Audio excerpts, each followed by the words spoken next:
Hello everybody and welcome back to a brand new Star Stable video.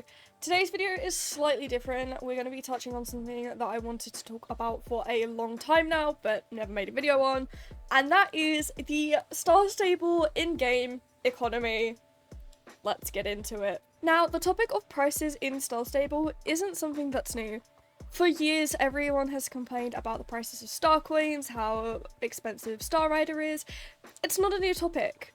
But what I've seen people talk about the least is the prices of the in-game economy. Over the course of the last 8 or so years, the prices of in-game items have been steadily rising, whether that be pets, tack, or clothing. As someone who's been playing the game since 2014, this is a really shocking thing to see, and it really disappoints me. We all know that in the real world, inflation is a very real thing. The UK is currently in a cost of living crisis. People are scrambling, choosing whether to eat food or heat their homes. Wages aren't going up, but bills are, and it's a very hard struggle for people to decide what to do. So why are we seeing something like that within the game? A game where there's no real economy. This is a fantasy game. Nothing here is real. The most important currency in this game is star coins. You honestly can't play Star Stable without having star coins. You need star coins to buy horses, to buy tack, to adjust your stable, to buy clothing, to stay the night after quests. You need it. There is a free way to get star coins, but it's very rare, doesn't happen often, and you don't actually get all that much. And that is the codes that the Star Stable team sometimes releases on their social medias. Recently they have been releasing codes more often, but the codes can be from anywhere between 15 star coins to 50 star coins, and you may think that's actually great and they're doing something like that. In my opinion, it's not worth it. I hate to sound like an old woman, but back in my day, when it was 2015, 2016, Star Stable would often release free star coin codes that would be at least 100 to 200 star coins, which is vastly different than what we get now. I think the last time we got maybe over 100 star coins was during a Christmas event, and even then, that's when we basically begged Star Stable to give us a code after they gave us Betty the Yeti instead.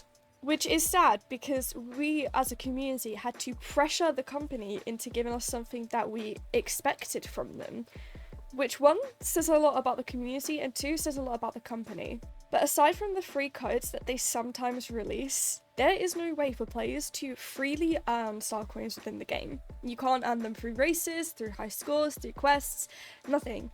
If you want star coins as a player, you have to get Star Rider. Now, obviously, Star Rider is essentially the long-term fix for star coins. If you just want 1,000 star coins in the moment, you can just go and buy them. For £20, of course. And what can that £20 worth of star coins buy you? Well, it can buy you one horse. No tack, no clothing.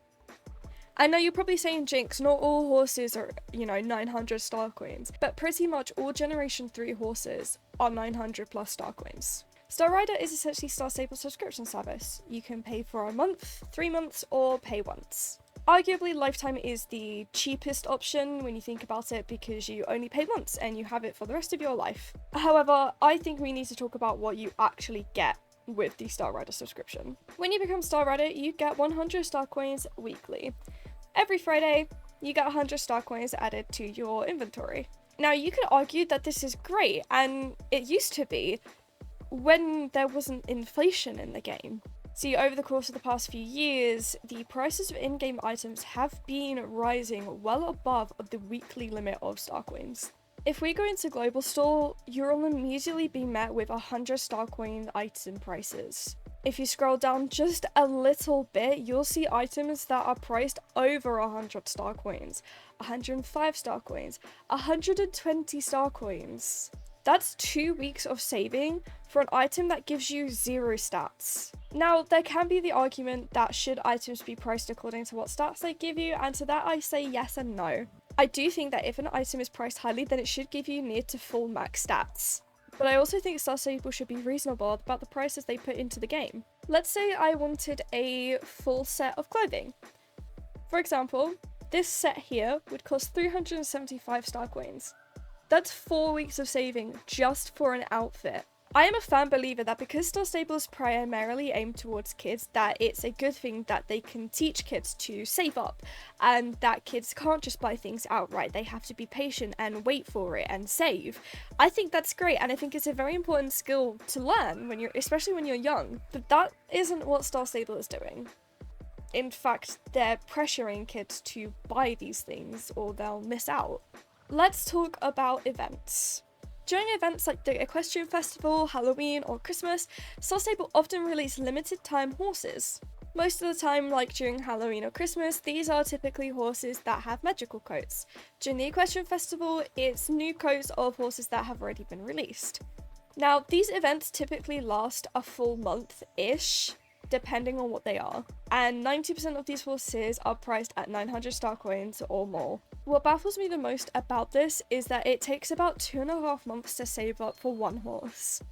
And during these events, Star Stable typically releases 2 to 3 new breeds or coats. And most of the time, they don't tell us about these new coats or breeds or new horses until about a week or two before they're actually released. Which, when you think about it, means you have to be saving for horses months before you even know that they exist. That can be really stressful to put on someone, especially someone who's so young and maybe doesn't quite understand how saving up and money works just yet. But regarding the prices in-game, particularly in the global store, something has to change. If you simply go into the global store and sort the filter by highest price star coins, you can see just how insanely high the price is for things that shouldn't even be that highly priced. Tell me why glasses that give 0 stats and you can unlock at player level 1 are 159 star coins. Tell me why I'm waiting 2 weeks to save up for some feather earrings that won't give me any stats and that I can't even see underneath my current hair. The prices of some of these clothes are absolutely insane. We get 100 star coins per week. Now, this can go back on my previous point of teaching people how to save and be patient, and again, I completely stand by that.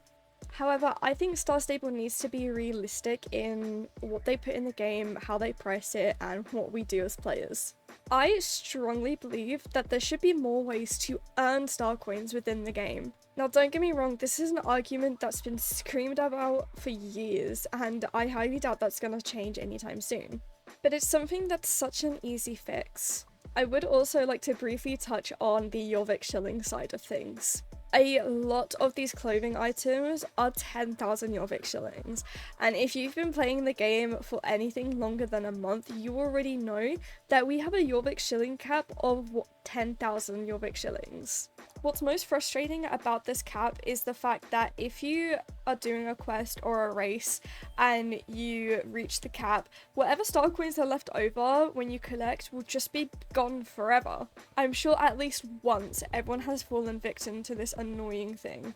So what should Star Stable do about this? Should they give us more star coins? Should prices be lowered? Should players stop complaining and just get off the game if they don't like it? Well, I think there's a few ways to combat the insane inflation in a made-up currency in a made-up game. One of the first things that Star Stable could do to tackle the insane inflation would be to up the Jorvik shilling cap. If they upped it to something as simple as 15,000, that would make the game so much easier for players. People would be on longer because they want to reach the cap and then go on a little bit of a shopping spree. Now, I do worry that if Star Stable does raise the cap, they're going to raise the prices even further, and I don't think they should do that. Raising the cap allows players to be on for longer, to grind the game more, to do more races, quests, dailies, anything to get their Jorvik shillings up to that brand new cap. Then content creators such as myself and other YouTubers can make more videos doing shopping sprees, because they'll have more to play around with to get more clothing, rather than spending hundreds on star coins.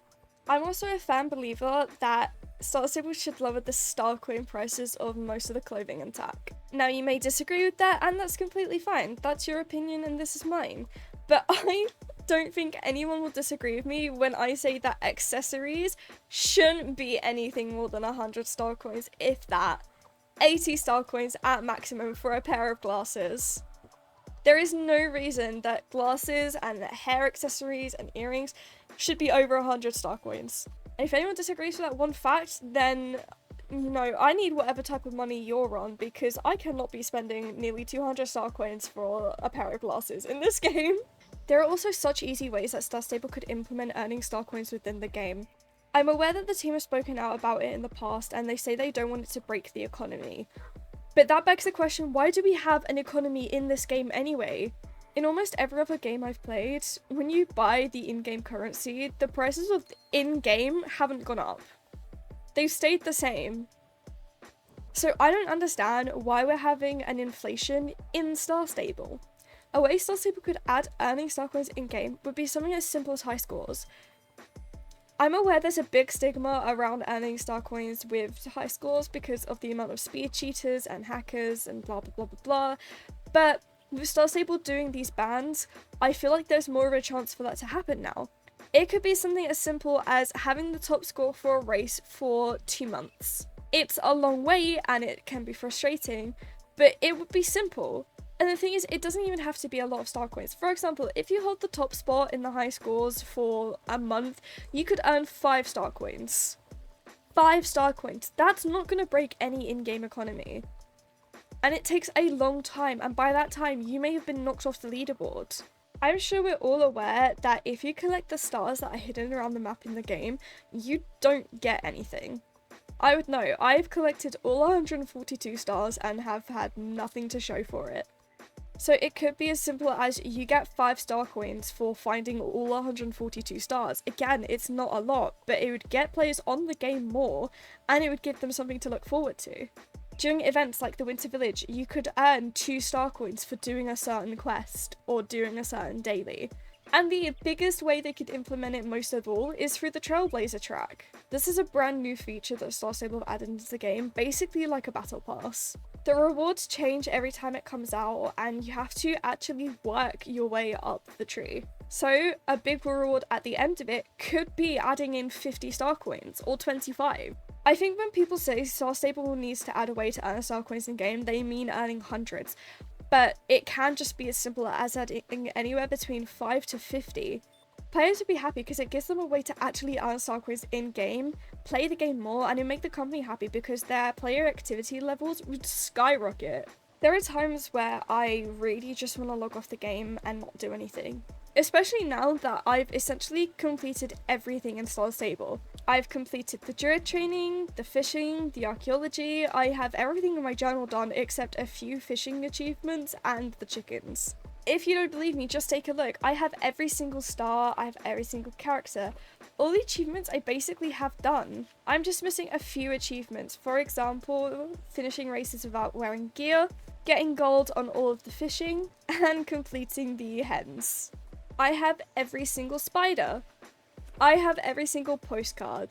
I have every single one of Catherine's memories. I have every single book in the law library. I have every single donkey, and I have every single one of Brissy's postcards. In all sense of the word, I've pretty much completed Star Stable. There's nothing for me to do now until they release brand new quests. And you could argue, Jinx, you can just train your horses. Well, that's great, but that's all I ever do. This game has become less about, you know, having fun adventures with your friends and trying to save the world, and is now just a horse training simulator. And that's not the game I paid for when I bought Lifetime Star Rider. I 100% believe Star Stable as a company needs to have a sit down and think of their in-game prices. I would so play the game a lot more if the global store prices were a lot lower than they currently are. My wardrobe is so empty because I refuse to pay anything more than 100 star coins for an item if I don't really love it, and even then. There are so many easy ways to fix this, but I don't think Star Stable will. However, there's a small hope that things could change for this game. If you haven't heard already, Star Stable is being investigated by the European Commission into their prices. What this means for the game going forward, I'm not entirely too sure, and we won't know anything until Star Stable says something or the European Commission releases their investigation. But I hope from the bottom of my heart that this is a wake-up call to Star Stable to stop overpricing things. But again, we won't know anything until something has been said again, either by Star Stable or the European Commission. But I want you guys to let me know your thoughts on the in-game prices. Do you think they're too much? Do you think they're okay? Do you think there are ways that Star Stable could implement ways to earn star coins? let me know what you think. And please remember, everything in this video is just my opinion. If you disagree with it, that's perfectly fine, but it's just what I think. Have an amazing day, everybody, and I'll see you all next time. Bye bye!